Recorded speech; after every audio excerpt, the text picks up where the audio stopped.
minus 50 seconds.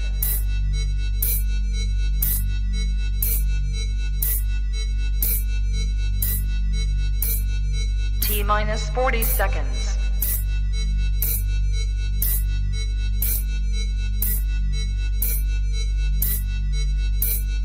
T minus 30 seconds.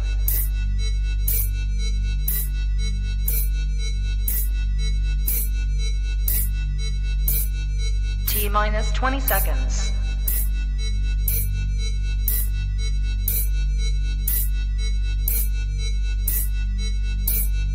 Ten, 9, 8, 7, 6, 5, 4, 3, 2, 1, 0.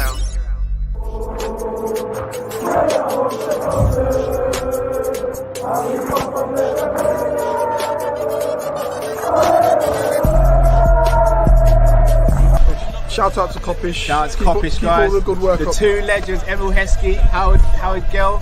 Can't get much better than that, guy. Yeah. You know what to do now. Like, comment, subscribe. I'm with legends, guys.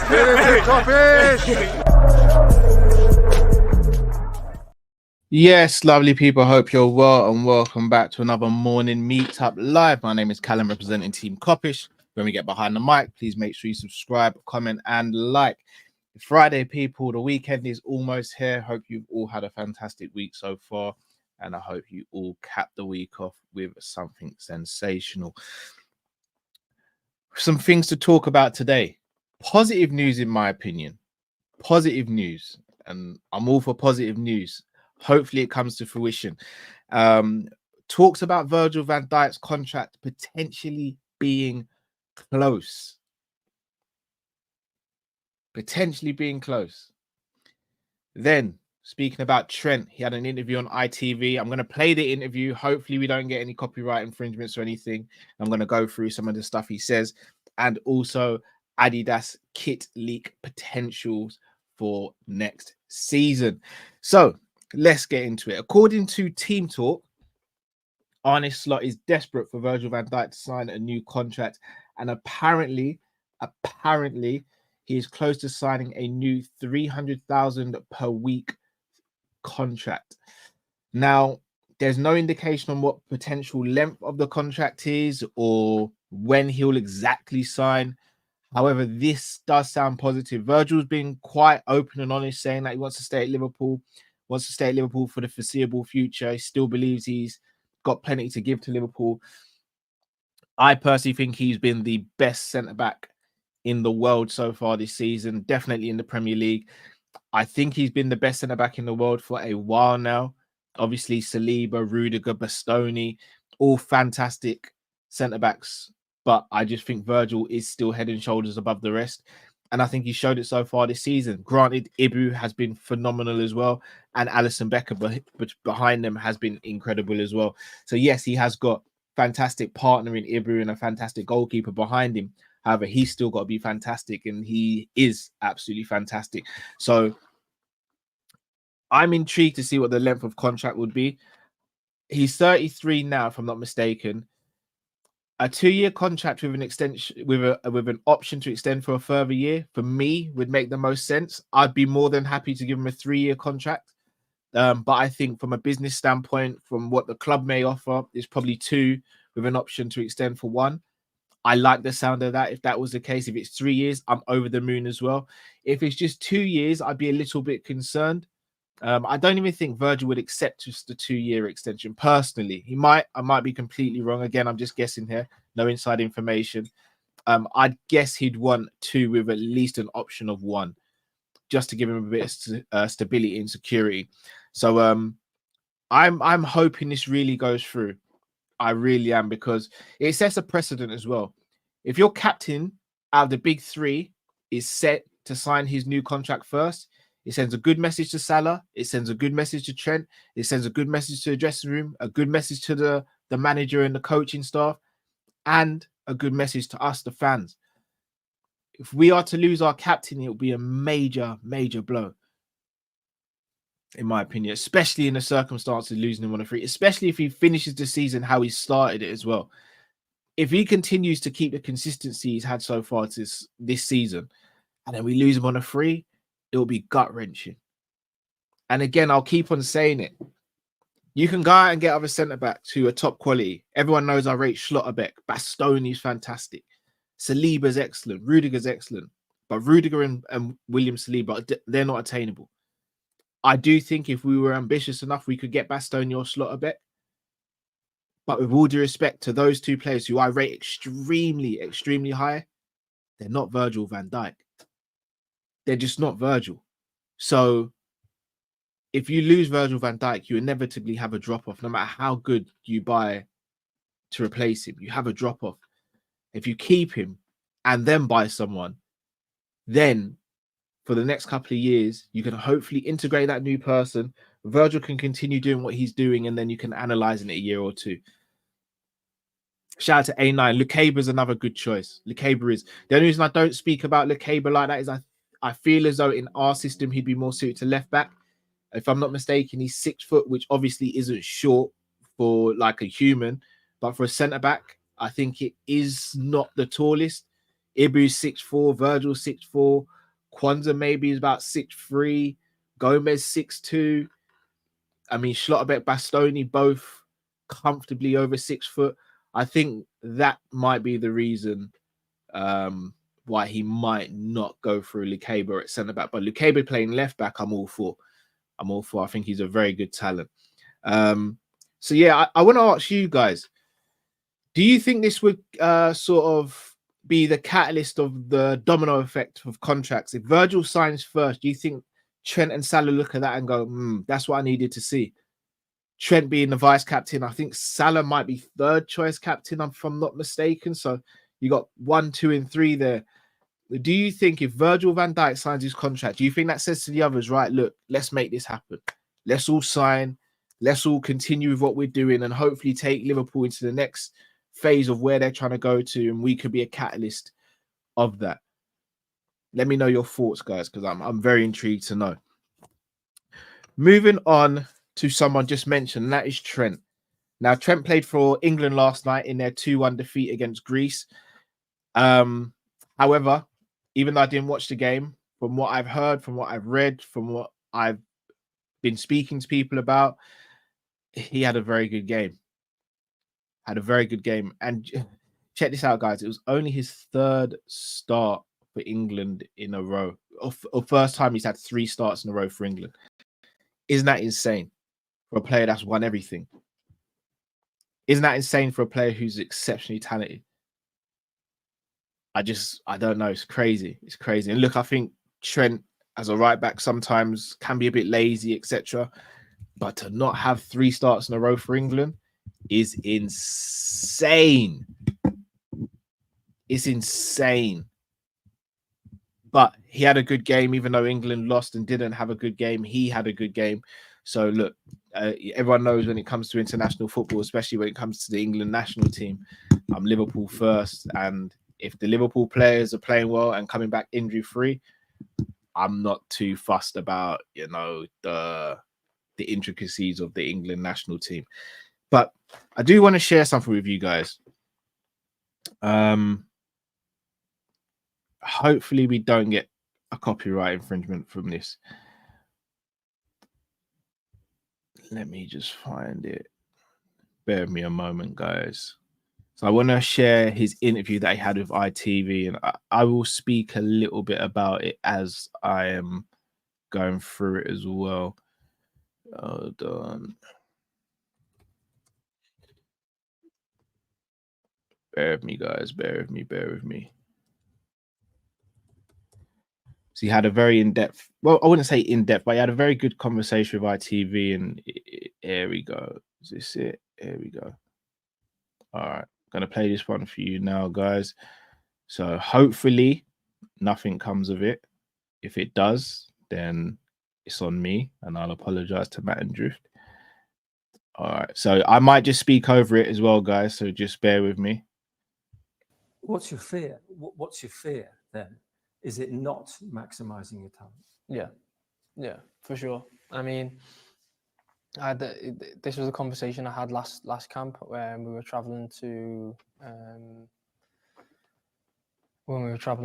Ireland, I was on the coach down to the airport with Eze, and we had this conversation. And I said, you know, there's a chance that, you know, I may never win another trophy in my career again.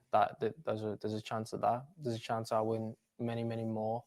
So just want to keep that there. So again, it's interesting that we almost treat footballers sometimes like they're robots. Like when they go to international duty, they just switch off from club football and they just only focus on international. Again, this shows that these things are always in the back of their minds. Like, what's the future? What's going to happen next? Like the fact that you're speaking to Eze about, and look, it's a very realistic take. It's very realistic. And people look at this and go, there's no way Trent, at being 26 years old, is not going to win another trophy in his career. It can happen. God willing, it won't, especially if he's at Liverpool. But he's right. Like, he could win no more trophies, but he could also win a bunch more as well. And I think that realism from him is very refreshing and shows his maturity as well. I'll let the video continue. And I think you'll only know the day after, the morning after you retire, and you look yourself in the mirror, and you'll have a feeling of either regret or satisfaction of what you've achieved. What's your fear then? So Is it you'll only know the day after, the morning after you retire, and you look yourself in the mirror, and you'll have a feeling of either regret or satisfaction of what you've achieved. I want to hold it there again. So again, I think I've been pretty consistent in my takes regarding Trent and his contract situation. Everyone's spoken about rumors of him demanding a certain amount, this, that, and the other. I'll be honest with you. I've said it from the beginning. I'll keep on saying it. Trent staying or Trent leaving, for me, relies on the ambition of Liverpool Football Club and his personal ambitions as well. It really does. I don't think it's to do with a salary, because I think Trent knows he can get a salary that makes him comfortable for the next 5-6 years. But he wants to win trophies. His talent should dictate that he wins trophies. So for me, he's saying, I want to win trophies. I don't want to wake up feeling regret. I don't want to wake up the day after I retire and think, I wish I'd have won more. Every player wishes they win more. I bet you players like Dani Alves sit back and go, that season where Real Madrid won the La Liga instead of us, that really pees me off. But you can also sit back and look at his trophy cabinet and go, do you know what? I'm really decorated as a footballer. Look at what I've won. I think Trent wants that as well. So I'll let the video continue, because I'm seeing a lot of you saying that this doesn't fill you with confidence. I think the next bit of the interview might change your perception a little bit. But I don't think you can value that on trophies and medals and goals, assists, anything like that. It's more, I give it absolutely everything from start to finish. I put everything into it, and as long as I can say that every single day I put everything into it. I try to get better every single day. I try to improve myself. I try to be the best player I could be for the team. Try to help the team win as many games as possible, and I believe that I maximize the potential that everybody told me from a very young age that I had. Then I'll be more than satisfied. Okay, so I saw quite a lot of you saying, you know, it doesn't fill your confidence. I think the next bit of what he said could potentially fill your confidence. I got some more information where I feel it might actually change your perception on Trent as well. Trent said it's not just about trophies, not just about medals, not just about goals and assists. Now, granted, he's not saying those things aren't important, but I don't think he's saying it's the be-all and end-all. I'm not going to say I think here. I know he loves Liverpool Football Club. I know he does. But sometimes I think as fans, and I'm guilty of it too, we forget that a contract is a two-way street. We constantly say contracts are, you know, the players got to honour the contract, the players got to honour the contract. What about the club honouring the contract? The club has to honour the contract. So if he's signing a new contract under the presumptions that, you know, Liverpool are going to do their best to build a squad, continue to get some of the best players in the world, continue to have some of the best coaching staff in the world, continue to have the best facilities, etc., but continue to give him and the rest of the team the best chance of winning trophies. That's their side of the contract. His side of the contract is turn up to training on time every day and giving 100%, turn up to matches, giving 100%, keeping yourself clean and out of trouble outside of football, and giving your all for Liverpool Football Club while you're here. Contracts are two-way streets. And if he fulfills his, or he believes he's fulfilling his, but he doesn't fulfill that Liverpool are fulfilling their side, that's where there's a breakdown. Or vice versa. If Liverpool don't feel he's fulfilling his side, but they're fulfilling their side, that's where the breakdown happens. From the whole entire bit of that interview, for me, it makes it seem as though he's still not fully decided yet. Personally, I don't think he's fully decided. I think if you said to him right now, what would your absolute preference be? If you could paint the perfect picture, I think he would say, I want to stay at Liverpool, but I want to be guaranteed the chance of winning trophies. Legitimately guaranteed. I'm not just saying you're in the Champions League or you're in the Premier League. Like, you've got the best players available that you know you can go toe-to-toe and head-to-head with absolutely any single team in the world, and you've got a very good chance of coming out on top. Like we did in 2019, like we did in 2020. Since 2020, I don't think we've had that. And I think he's not silly to that either. I think he knows that. Another few quotes, though. He's come out recently and said that growing up, or in fact, his second team almost is Barcelona. So I'm going to read the actual quote, if I can find it.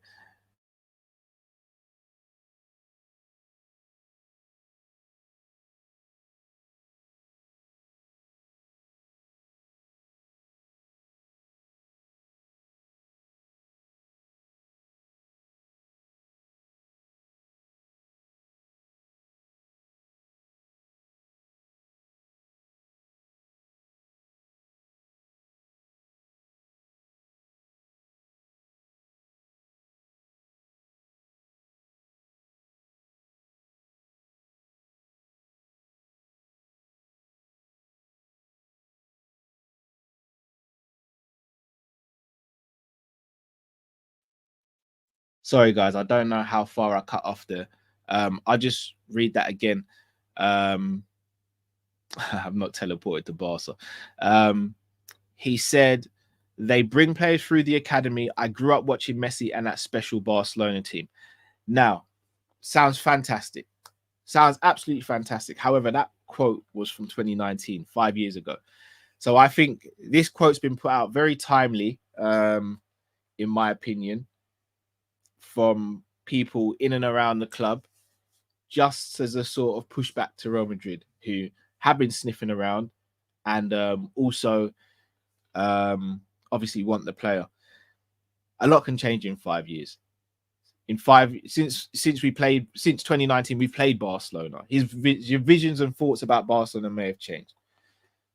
So, you know, I take that with a pinch of salt. It's nice to hear that Real Madrid aren't one of his favorite teams, but look, he said Barca his second team. Real Madrid might be his third. He just didn't mention it. So I'm interested to see. I think that interview he gave to ITV for me is almost a message to Liverpool saying, look, show me something. Show me something. And hopefully the club does. Hopefully he signs the extension. I find it a bit weird, the hate Trent's getting from the fan base. I know I've been accused of hating Trent because I've said that I don't think he's the best right back in the world anymore, and I prefer to see him in centre midfield. And I think out of him versus Salah, he might be the easiest to replace as a player profile. But I sit here and I tell you now, if you want to clip something and use this against me, use this, clip this. I want Trent to sign a new contract. I want Trent to be at Liverpool for the rest of his career. And I think Trent is one of the best footballers in the world, regardless of the position he plays in. He's a world-class footballer, world-class talent, and Liverpool will be worse off without it. So bookmark that and quote that and clip that if you want. So I hope he signs a new contract. I wasn't going to touch on it, but quite a lot of you are speaking about it.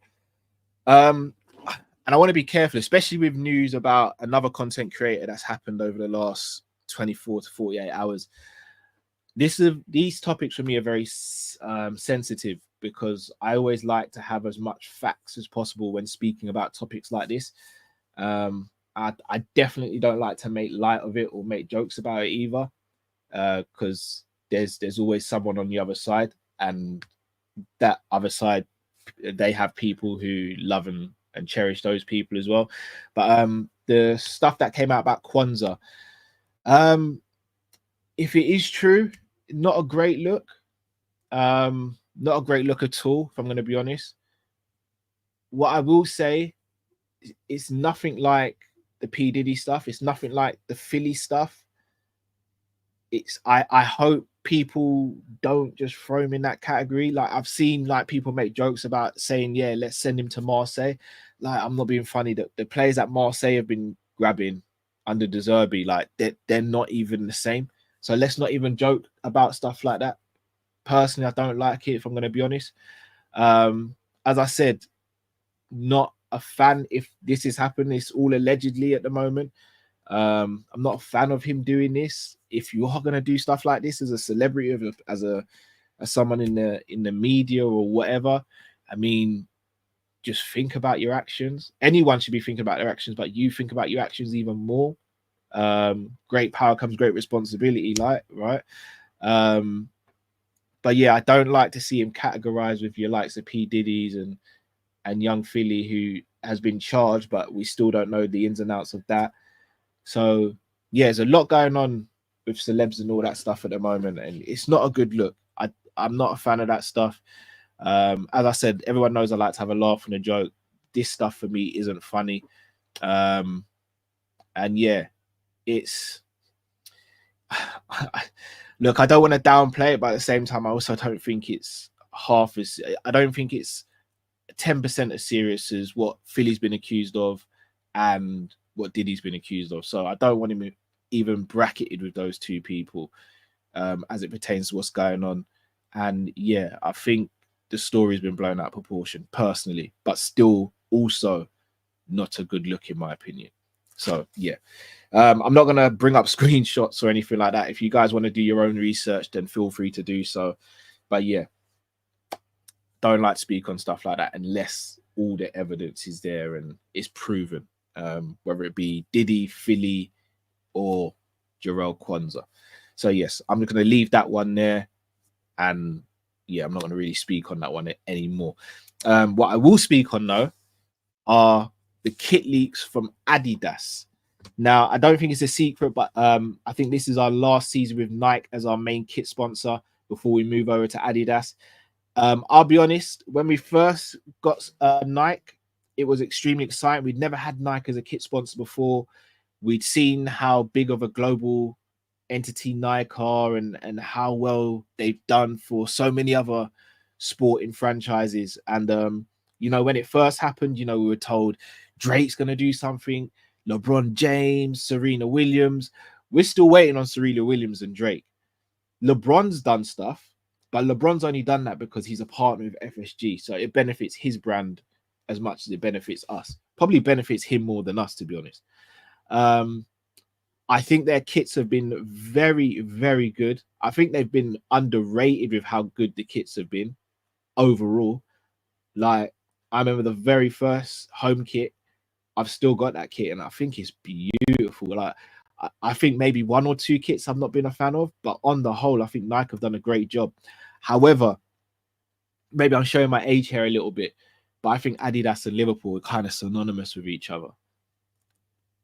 I just think they're a marriage. It's Ross and Rachel. Like, I just think it works. And even though Adidas can be accused of, you know, rinse and repeats with their kits, Nike can as well. I think it all depends on how we approach it from a club standpoint. I think Arsenal, for example, have done a fantastic job with their merchandise and how they marketed their merchandise, from the Jamaica stuff right through to using the old players and the legends to you know, bring out new kits and new stuff and new clothes, etc. I genuinely believe Liverpool can do the same. Like, if we have got some legends we can lean on. I mean, Gerrard was an Adidas ambassador. Klopp's still an Adidas ambassador. Not to mention all the players from yesteryear, and yeah, we've got a lot we can do there. But look, I can keep on waffling on. I'm going to bring up a picture of what these leaks look like, and yeah, you all know I'm a sucker for a football kit. So these are the images, guys. So as you can see from left to right on my screen, hopefully it'll be the same for you guys. The red home kit, I'm not going to laugh. Again, I'm loving it. I know it might just look like a plain red, but I like the little details on the sleeves. I just like the simplicity of it. I like the collar. Everyone knows I'm a collar guy. I like the collar. I think it's a lovely, lovely kit. And I know it's going to split opinion because not everyone has the same taste, right? So that's life. The first away kit, white and red. Again, I love it. I love the color combination. I just love the way it looks. I love it. I do, guys. I really, really like it. It does look a little bit like one of the recent Man United away kits, granted, but I do like it. But the green one, guys, the green one. Now, obviously, we use a green screen. So obviously, we might not be able to wear this online. I'll be honest, I'm ready to risk it all. I'm ready to just turn off the green screen settings and just wear this green one. Not only is it's got the Adidas Originals logo on it, but it's also got the old school Liverpool badge. Anyone knows I'm a retro guy. I've got plenty of retro kits. You see this green one here is a throwback. Yeah, you see next season, if Adidas do this in FSG and the club spend money on players, I might be in the overdraft. It might be 115 charges on my bank account because those kits. Yeah, I've had this start for a few years now where I'm going to buy kits because I need to see ambition from the club. Look, I'm a human being. I can only hold out for so long. Pause. Like, I'm ready to risk it all. I will take down the green screen settings and I'll wear the green one. But two, I'll go into the overdraft because I can't just buy a kit for me. I've got to get one for Robbie. I've got to get one for Stevie and I've got to get one for Alonso as well. We've got to be matching. You know me in kits, guys. I can't just not get it when they're looking that good. So, yeah, I'm intrigued to see if those are the kits. Usually kits are leaked like this, and I think they're leaked just to kind of get a gauge of where, you know, the fan base are and how they see it. I might be turning up a World Star Alex, bruv. Just football kit, boxers and socks. Who needs jeans or shorts, innit? As long as I've got those football kits. Prize, Alonso is my little daughter. Free kids, bro. Free kids. You got to keep up, man. I know I've been knocking them out quick, but you got to keep up quick. So, yeah, those are the free kits that it seems as though we'll be using next season. I love them. I'd love to know your guys' thoughts. There are obviously people out there, some designers who will design sort of, what's the word I'm looking for? Concept kits. I'll be honest, I always think that the concept kits look amazing. I don't know why clubs don't approach some of these designers who create concept kits and go, look, we love this design. Here's a percentage if we can buy this idea off you. I think that would bring a lot of harmony between people in that field and the club, and it's a win-win for me, in my opinion. But look, I love the kits. Would love to know your thoughts.